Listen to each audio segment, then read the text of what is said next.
Kuasa hukum Tamara Bleszynsky merasa aneh sang artis digugat kakaknya yang kaya soal biaya obat ayah. Pihak Tamara Bleszynsky buka suara soal gugatan perdata dari Ryszard Bleszynsky, kakak sang artis.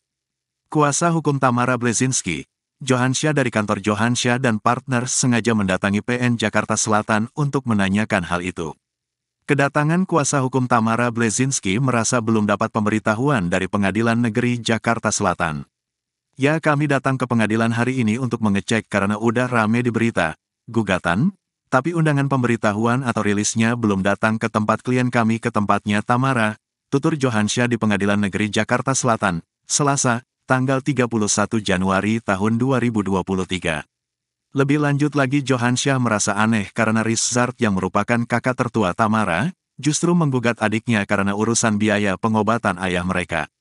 Cuman yang kita lihat bahwa penggugat ini Ryszard Bleszynsky. Kalau kita lihat dari jejak digitalnya bahwa Ryszard Bleszynsky ini adalah pengusaha kaya raya, tutur Johansyah. "Dia ini abang paling tua yang masih hidup saat ini yang menggugat adik kecilnya, adik bungsunya yang jualan es teh dan warung nasi di Bali sana," tegasnya. Johansyah menjelaskan bahwa yang dipermasalahkan pihak Ryszard Bleszynsky adalah pernyataan Tamara untuk membagi dua biaya pengobatan sang ayah.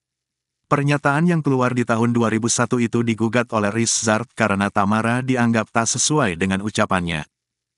Jadi yang digugat adalah surat pernyataan tahun 2001. Itu surat pernyataan, sekali lagi surat pernyataan ya, tahun 2001, bukan surat perjanjian, bukan surat kesepakatan, terang Johansyah. Pernyataannya itu kalau tidak salah, uang biaya rumah sakit bapaknya untuk dibagi dua, lanjutnya. Sekedar informasi, Tamara Bleszynsky digugat oleh Ryszard Bleszynsky secara perdata dengan tuntutan ganti rugi 34 miliar rupiah. Gugatan tersebut berkaitan dengan urusan pengobatan dari ayahanda mereka yang sudah meninggal dunia.